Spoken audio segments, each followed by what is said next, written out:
My partner John and I first discovered the Sentinels of the Multiverse card game at PAX Prime 2011. I immediately fell in love with the mechanics of the game, the artwork, the story, really everything. I was never much of a board gamer before that show, but seeing the Sentinels card game being played, I could tell that Greater Than Games was really onto something. Right off the bat, Handelabra was insistent. They wanted to make Sentinels of the Multiverse into a video game. Jeremy, in particular, was pretty nakedly capitalistic about it. So rather than seeing it as something fun to play with his friends, I think he just saw dollar signs. Yeah. Oh yeah, I knew immediately that Sentinels as a property was one that would work across media. This was way more than just a card game. When we launched Sentinels of the Multiverse, the video game, in October of 2014, we got a lot of really great feedback. Oh yeah, the fans of Sentinels are really terrific. I'll read you some select quotes. "This is the best card game adaptation I've ever played. A must-have addition to your digital board game collection. I can't recommend this game because you lose that beer and pretzels feel of the tabletop." Wait a minute. As proud as we were of the video game, we knew there was something missing. So we talked to Handelabra and said, look, this is pretty good as an adaptation, but you're missing one of the key components of what makes Sentinels really fun. Fortunately, they knew what that was. What if you could get the entire experience of playing the Sentinels game digitally, but with your friends? What if you could take that single-player experience of playing Sentinels on your computer, but now you can play it with multiple players? I think you know where I'm going with this, and I think we're really onto something.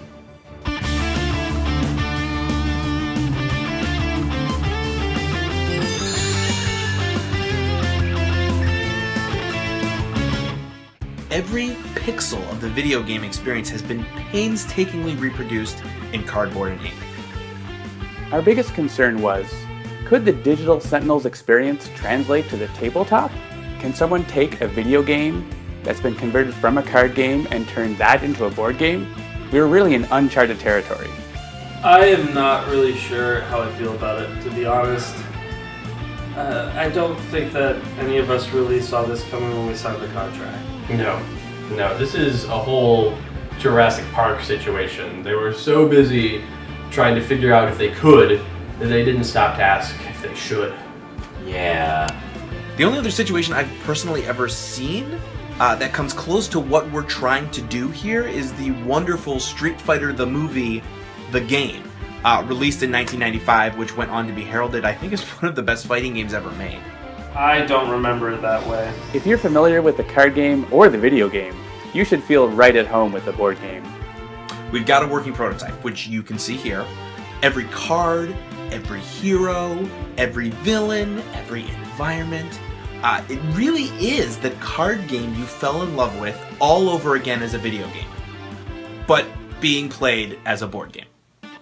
All that's left now is you. If we can reach that stretch goal, we can finally have a Sentinels tabletop experience like we've all dreamed of. Was that what people were asking for? I thought the people wanted internet multiplayer in the video game. Hey, but don't take our word for it. Here's what some of the playtesters are saying. I don't usually like board games, and this hasn't changed anything. The UI felt really clunky for a board game. Why does this game even exist? Honestly, I can't wait for them to make this into a video game. Sentinels of the Multiverse, the card game, the video game, the board game, is finally here. If you can help us reach that stretch goal, it will become a reality. We should set that stretch goal really, really high. Absolutely, like $250,000 or something. Yeah.